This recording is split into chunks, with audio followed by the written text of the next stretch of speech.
আজিৰ দিনটো সঁচাকৈ আমাৰ নৰসিংহ সত্ৰবাসীৰ বাবে খুব এটা গৌৰৱৰ দিন আৰু আমি গৌৰৱবোধ কৰিছোঁ যে আজি আমাৰ সত্ৰাধিকাৰ নিৰ্মালী প্ৰদান কৰিব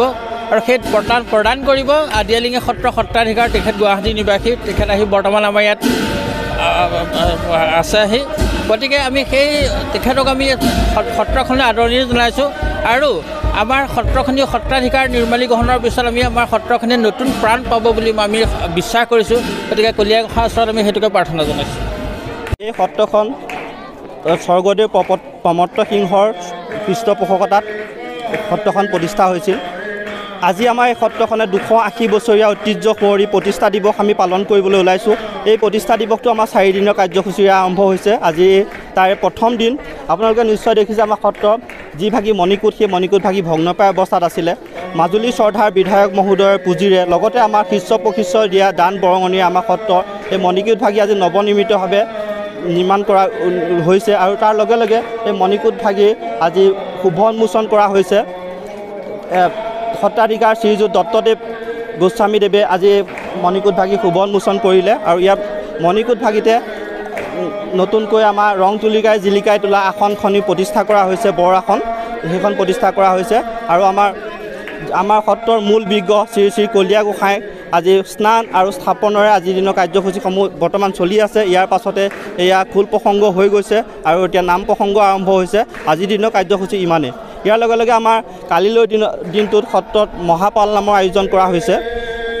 কাইলৈ দিনত সেই মহাপাল নামৰ পাছত পৰহিলৈ আমাৰ সত্ৰৰ যি প্ৰতিষ্ঠা দিৱস সেই প্ৰতিষ্ঠা দিৱসৰ ৰাজহুৱা সভাখন আয়োজন কৰিছোঁ এই ৰাজহুৱা সভাখনতে সত্ৰ আৰু গাঁৱৰ লগতে আমাৰ শিষ্য প্ৰশিষ্যসকলৰ মাজৰ পৰা কেইজনমান ব্যক্তি যিসকলে নেকি নিজৰ কৰ্মক্ষেত্ৰত সামাজিক বা দায়বদ্ধতাৰ অৰিহণা যোগাইছে তেখেতসকলকো সেইদিনা আমি সম্বৰ্ধনা জনাবলৈ ব্যৱস্থা কৰিছোঁ ৰাতিলৈ শ্ৰী শ্ৰীকৃষ্ণ মহাৰসৰ আয়োজন কৰা হৈছে সেইদৰে আমাৰ তৃতীয় দিনা কাৰ্যসূচী সমাপ্তি ঘটিব আৰু শেষৰ দিনা আমাৰ গাঁৱৰে নিবাসী শ্ৰীযুত নোমল বৰুৱা আৰু শ্ৰীযুত ডম্বৰু ৰাজখোৱাৰ লগতে দুজনমান সহযোগীৰে আমাৰ সত্ৰখনত এভাগী পাল দিনত এভাগী নাম আৰু ৰাতিলৈ নৃসিংহ যাত্ৰা ভাওনাৰ আয়োজন কৰিছে সেইদিনা শেষৰ দিনা কাৰ্যসূচী তেনেকৈ সমাপ্ত ঘটিব আমাৰ 4 দিনীয়া কাৰ্যসূচী এনেদৰে সমাপ্ত ঘটিব হয় তেখেত আচলতে বিধায়ক মহোদয়ে আমাৰ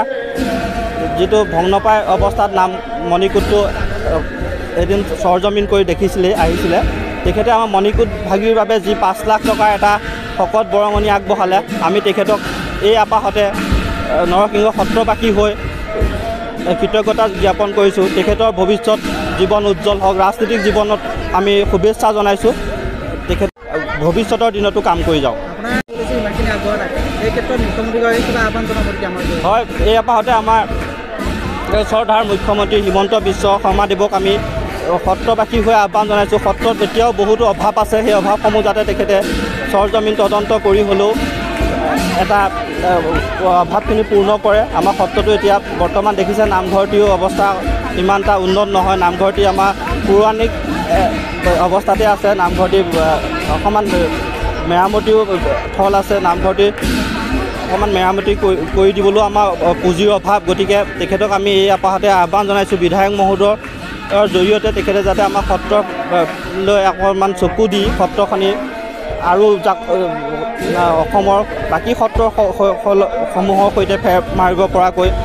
ইনফ্ৰাষ্ট্ৰাকচাৰ ব্যৱস্থাটো